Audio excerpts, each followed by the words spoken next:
You look good. Yeah. Oh, yeah? Yeah. I mean, You hitting on me? I am hitting on you a little bit. A little bit. Immediately. Usually he waits a few minutes, but the second you sat down, he's like, I'm going to suck that guy's dick. Look, Well, I'm blushing under my paint. just putting out the vibe. Just putting out the vibe. The diamonds in the teeth have been I feel like a very hot topic. I saw you on social media letting fans that don't appreciate the diamonds know they could go fuck themselves. Is this right? That's right. Good for you. You know, they said it gives you a little slur. Right. And I'm like, that's the freshness of it. It's like every time you hear it, you think, dang, his teeth are just all shimmery. Yeah. You know? Yeah. I don't give a fuck what people say. You know, it's just, I jumped right on the bandwagon. I didn't have these when it was cool. You know, I had it when it was everywhere. Then I was like, all right, give me those. Yeah. What made you make the call? What made me do it? Yeah. Shaggy. He did? Yeah, he was did like, it. I jumped on his dick. Gotcha. You know what I'm saying? When Does he it hurt first your did gums? When he first got, no, it's a piece of jewelry, you know? Yeah. Oh, it comes off. Okay. Yeah, you get like a mold done, you know? Looks good. Yeah. Very easy. Boom. It's just a jewelry, you know? Yeah. I like it. A lot of people think I had them done. Like, Yeah, that's what I thought. yeah, no. Yeah. So what brings you to New York, man? I'm on tour, the Three-Headed Monster tour. It's right now Shaggy is doing his tour, a solo tour, you know, and I'm doing a tour with Esham, the Unholy, and Ouija Mac, and we're doing the Three-Headed Monster tour, which we all perform on stage together.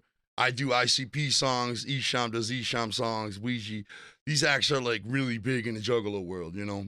Yeah. So like yeah, it's something different, you know, and we perform as like a Three-Headed Monster, and we dropped an album called Obliteration probably I think 2 months ago, and we did the first leg of the tour, you know, and we rapped as like literally a three-headed monster crushing through the city, you know. That's awesome. On some rampage shit. That's awesome. Yeah, and then oh good, then I can hear, and then we And now we all of a sudden drop one today out of nowhere. Like wow. We fucking hustled our ass off and made another album in like 2 weeks and dropped that today by surprise just to support the second leg, you know? That's old school. Dropping an album that you record, like that's how they did it in like the 70s and the 60s. They didn't take 8 months for a record. It was like 2-3 weeks, maybe a month, and it was done. That's right. That's right. And this year, it's like ICP is kind of taking off, you know? So what that means is we're only doing our annual events, which are, you know, Hollow Wicked, Christmas, Big Baller Christmas Party, Juggalo Weekend, you know, which is always in a different area every year, and The Gathering, right? Yes. And we're just playing a few festivals. So that's taking a year off of us. The clown paint makes it so that you guys are forever.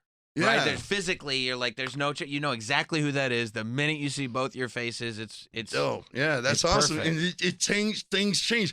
All the industry, the programmers, the radio programs, the promoters, all that shit rolled over. It's new people now. Right. Right. And the new people don't hate on us like that. You know what I'm saying? That because when we used to step on that stage, it would have been back in the day when we were considered competition. Right. To what the bands they're looking at or whatever. But now that we've been here and we're basically still surviving in our own world, we're not shoving our shit down anybody's throat, you know, people are just like, oh, all right. What did you perform at that festival? Say it again? What songs did you do at the festival? Oh, we just did one. We just did Chicken Hunting. Nice. Yeah. Perfect. We just figured that's what we should do in Detroit, you know? Yeah. But after that, we started playing festivals. And now it's like we do festivals and we have a fucking incredibly fresh response, you know what I mean? It's just totally fucking different, and it feels fucking great, you know what I'm saying? And when somebody reviews our music, they know what it is, they know what to expect, and they give like a real review.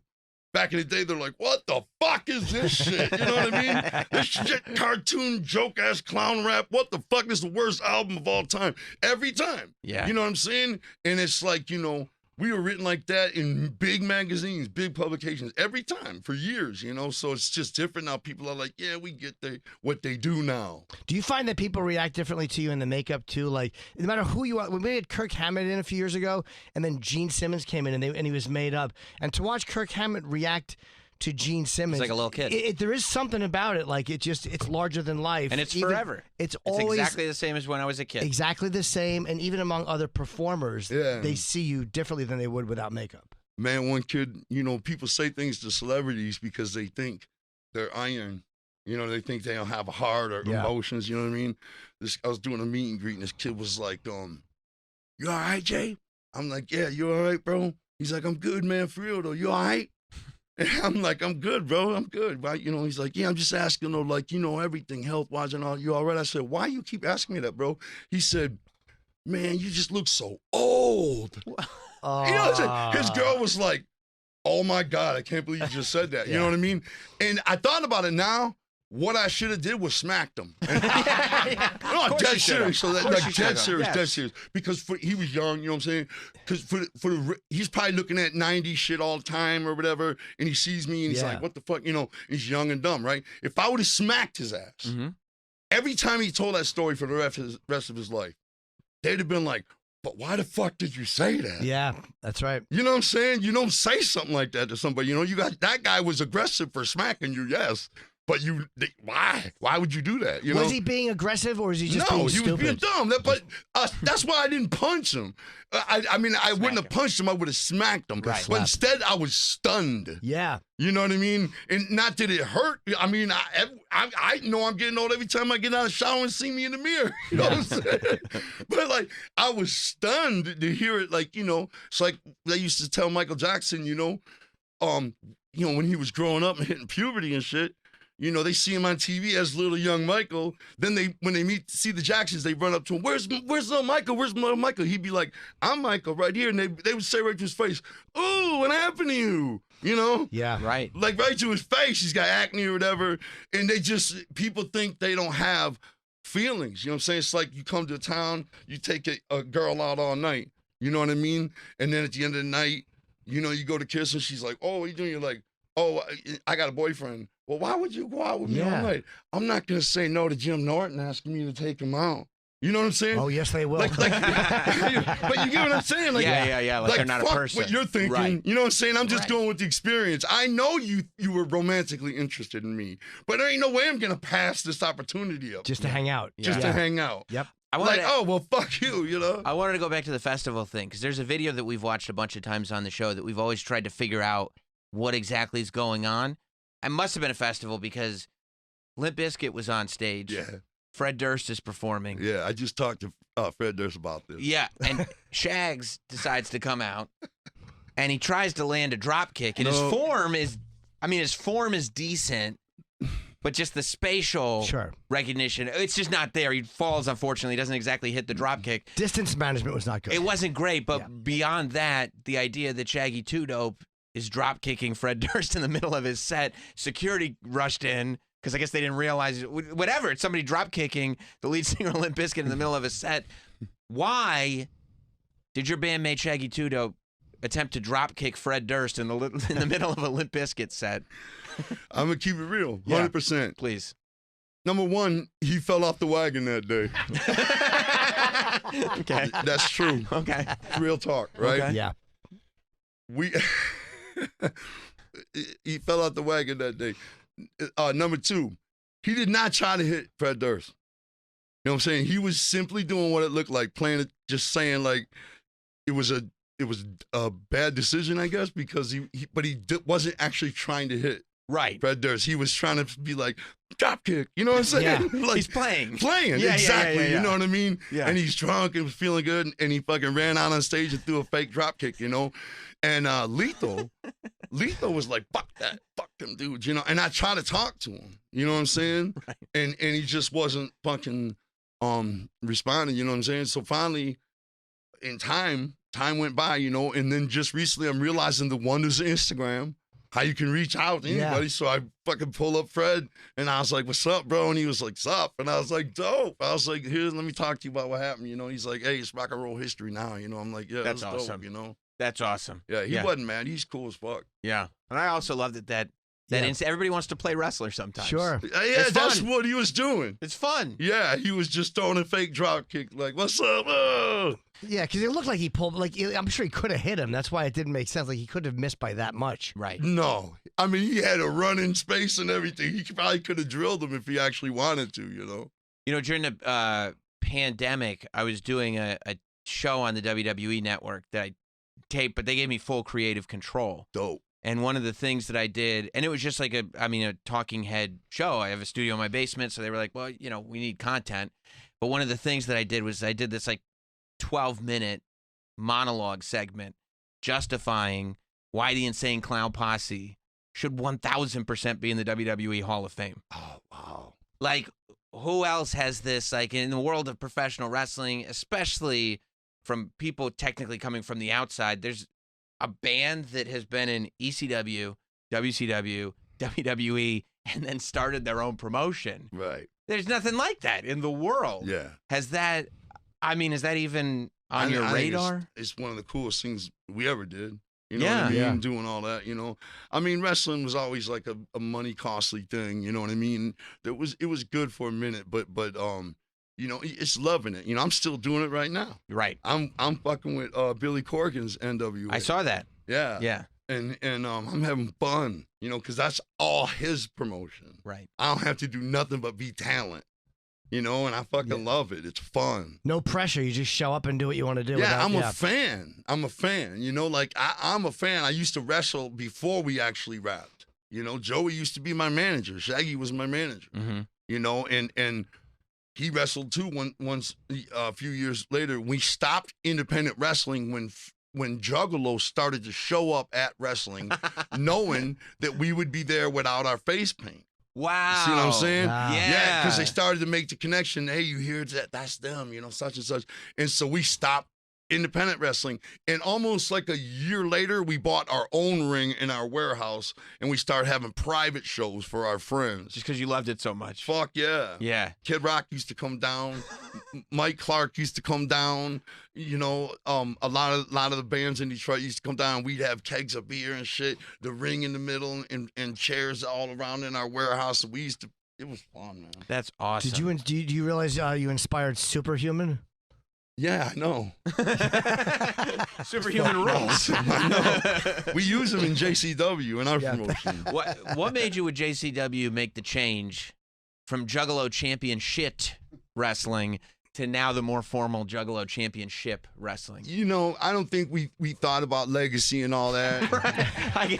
I can see that. You know what I mean? Like, right. It ain't shit wrestling. The guys are working hard in there. We try to put on good matches. You know what I mean? But it's just funny to say, right? Yeah, it was in the beginning. We were just making it as oddball as we could. You know what I'm saying? Like, Jim, Cactus Jack the wrestler. Sure. In JCW, he was known as Cactus Sack. Yeah. It's funny. Of course it is. There's all kinds of freshness. Yeah, we had. But like it's really cool talking and hanging with Billy fucking Corgan, man. Yeah. I was flipping through Instagram yesterday and I seen Billy Corgan playing on stage, right? First of all, when I went and saw him last week, he looked like a satanic cult leader. All right, he had a black raincoat on. Like, how would you describe it? Like how you're describing it. No, it was like Like did it go out? Did it flow out? The bottom went out. Yeah. But it was it was hard as fuck. Okay? It was dope. And then he had the bald head, right? Uh-huh. And he had makeup like 2 stars, like black stars, like on his eyes, going across his forehead and down his cheek, and he looked crazy. And he's got his arms spread out, and I was like, he looks like a satanic cult leader. This is awesome. I did not think I would see this at the, he would look like this at the Smashing Pumpkins show. You know what I'm saying? Yeah. So then yesterday we go and see him, and I told him that right when I saw him, I hope he wasn't offended. I'm like, dog, you look like a satanic cult leader. That's very King Diamond-ish. It was awesome looking. So then I see yesterday, he's standing there again looking something similar, and it pans over and there's like a chick dancing looking kind of like a stripper, right? Yeah. And then all of a sudden this big buff wrestler looking dude comes walking on stage and screaming at the girl, "What are you doing out here shaking that? Get back there," And the girl gives him a stunner. Right? Yeah. And the guy bumps on the stage and he's out. And then the guitarist comes over and starts sticking the head of the guitar into his neck or whatever.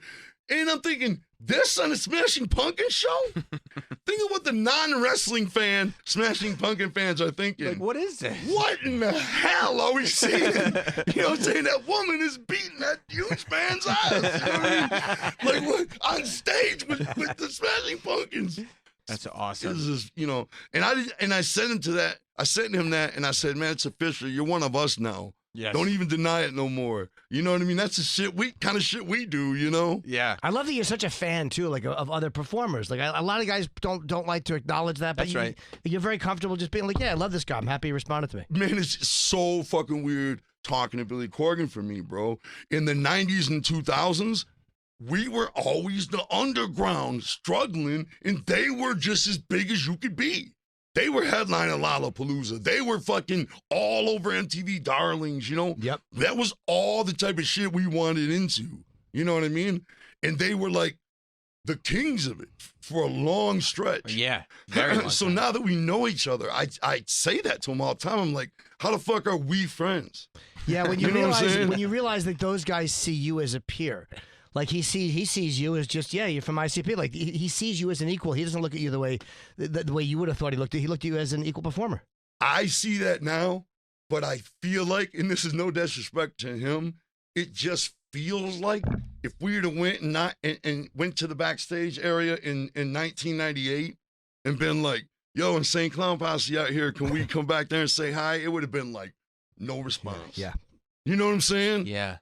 Even though that's when we had 4 albums on the chart. Right. You get what I'm saying? Yep. It just, we weren't understood then, I don't think. Yeah. No, I would agree with that. And I mean, and part of it was because when you guys blew up, I think, so much of it like at the same time the music really, really mainstream blew up, all the controversy and news reports and this image of what the Insane Clown Posse was blew up at the same time. So there were people that were just on this side of it, watching all this news coverage and the gimmicks and stuff like that never even got to hear Malenko or whatever it was, going like, it's too much. Yeah. I don't want to be involved, you know? Yeah, it's not real music. Right. It's something else. It's Right. a gimmick. But I think, like, It don't count.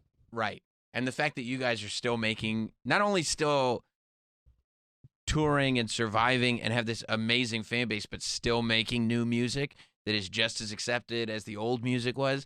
Nobody does that in music.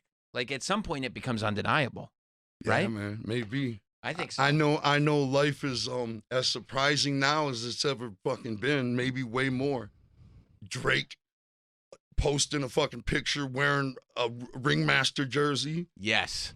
What the fuck is going on? Well, that's the other. What the fuck? How does that make any sense in any way, shape, or form? You know what I'm saying? It makes literally none. But that's the other thing, that you guys were so far ahead of the game because you were like, I'm going to assume because you were wrestling fans with the merchandising and the graphics and the new cartoon. I'm not buying it, character though. I'm not buying it. He knows who we are, and he did that on purpose. I think he spent a night somewhere and somebody had a jersey or something. There's just no way. He knows. No, of course he does. He knows. There's no one who doesn't know. No one doesn't know Insane Clown Posse. Honestly, it's true. I'm being honest. I doubt it. I really do. I think it was like accidental. Like, okay, let me put it this way. I'm not saying he don't know who ICP is. I'm saying he probably saw that jersey somewhere and was like, that's dope.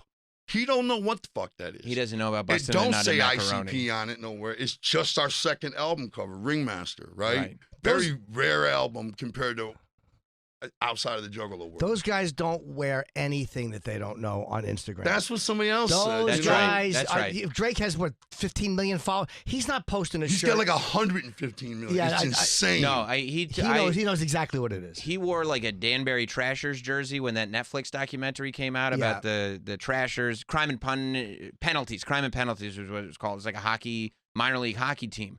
But I talked to the guy who he got the jersey from that ran the team. And he was like, no, like Drake literally saw the doc, got obsessed with it, FaceTimed me, said, where can I get a jersey? Like, then he put it on Instagram. Like, he knows. Exactly. He knows. Insane, man. And he's It's taking not a an picture. accident. That's to show it off. He's taking that picture simply because That's insane, though. That just is out of this fucking world. I didn't know what to fucking think. That's somebody started blowing me up at like 1 a.m. or something when that shit came out. And my phone, I didn't even understand it was him at first. Like, I was just like, it just don't make no sense. And then Post Malone rocking our jerseys. You know what I'm saying? I never met Post Malone, but we have a mutual friend. You know what I'm saying? So and then the craziest thing is the fucking LL Cool J's tour, right? He's got the wall behind him. I saw that. Okay, this is what really makes no sense, and I'll tell you why. Because what the fuck why, if my name is on there, okay, and if that's meant to be, why is it not ICP? How the fuck is it just half ICP? You know, it makes no sense. It's almost like it's up there by an accident. But then a guy interviewing me said, let me ask you something. If you were LL and you were going on this big tour, right, and you had behind you a list of, you know, Hall of Fame names in hip-hop or something. 50 years of hip-hop, or whatever that is, you know, 50 years of hip-hop, you know, wouldn't you look at it first and read who it was? It's on purpose. You know? Yeah. But then you ask yourself, why is it just me? It don't make no sense. I mean, people sometimes put Outkast, sometimes they put Big Boy, sometimes they put Andre. People put, I mean, you're an individual MC as well as part of a group, right? You deserve the credit. You gotta take the credit on this one. You guys, man. You guys have done a lot, man. Yeah.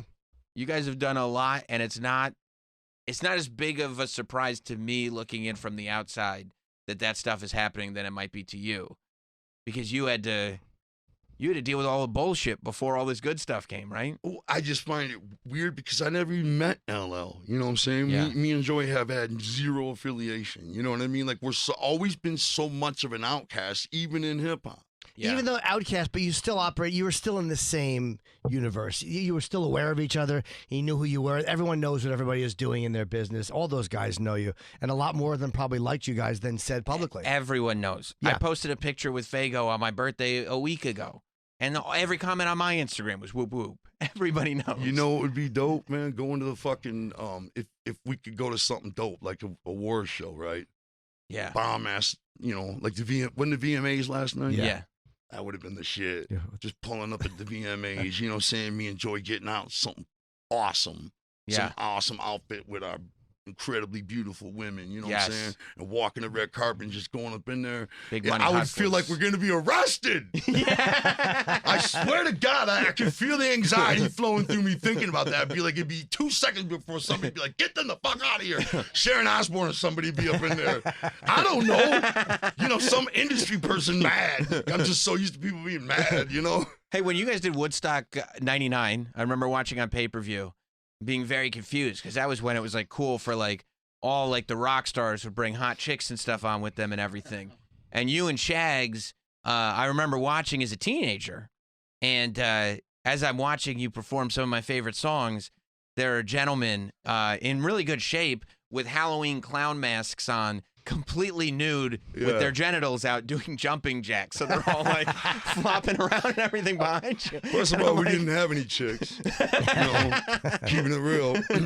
Second of all, we wanted to make some sort of impact. You know what I mean? So I think I offered our crew, I said, anybody that gets out there naked, $500. You know what I'm saying? Nice. And yeah, they were out there, you know what I'm saying, getting that money. You know, they're like it's a wild thing to see as a teenager in the 90s. Sure. That's crazy. they were like, can we wear a mask? I'm like, sure, you know what I mean? So, you know, yeah, that was the shit, man. That was different. That experience was always different. Yeah. It wasn't just 500 Juggalos up front. Right. That was a very cool, fucking, very great memory of mine. People talk about like it was a travesty, you know, and it's like nobody died. You know, the only real travesty was assaults, sexual assaults. You know, you know.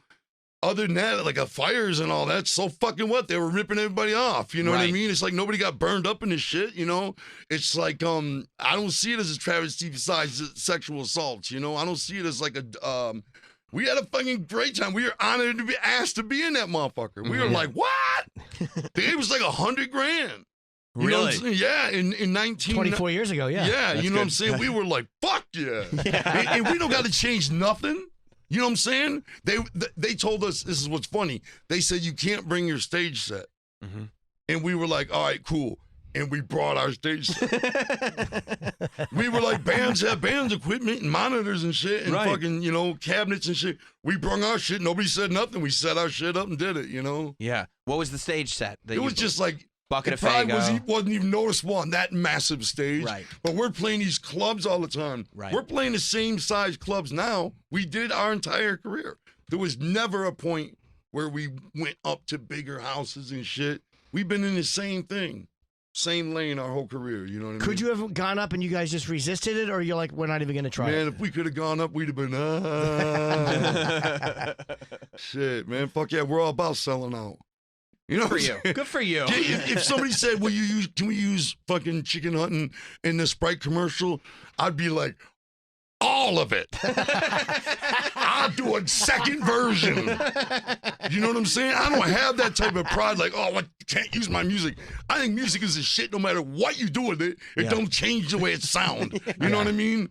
So use the fuck out of it and pay me. Yeah, I'll put Sprite in the lyrics. That's what I'm saying. I'll redo it like Michael used to. Singing about Pepsi generation and all that shit. You know what I mean? Turning Billie Jean into Pepsi and shit. It is funny how many people get mad at artists for allowing their music to be used and make a lot of money not having to do any extra work. It really is nuts how people get mad at that. I don't know why, you know, but I respect it, you know. I respect it, man. And another thing, you know, bands break up, right? Mm-hmm. They fall out, right?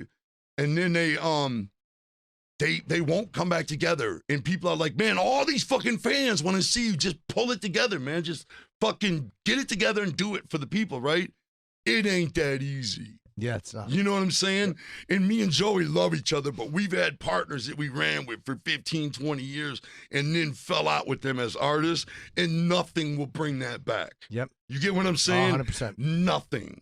And so I understand that now, too. Right. Did you guys ever have a period of time where you were like, yeah, this is done? Who, me and Joey? Yeah. With each other? Yeah. No. Thank Never. God. Thank God. That's amazing. Yeah. Thank God. It's only two of us, though. Right. You know what I'm saying? We Right. have such a good understanding. You can always talk it over. It's just Right. one guy. You can just call him and talk it over and work it out. You know, and he wants to do something, he does it. There's no way I'm not going to have a problem with it. It's the same thing for me. If I do something, he's encouraging to it, you know.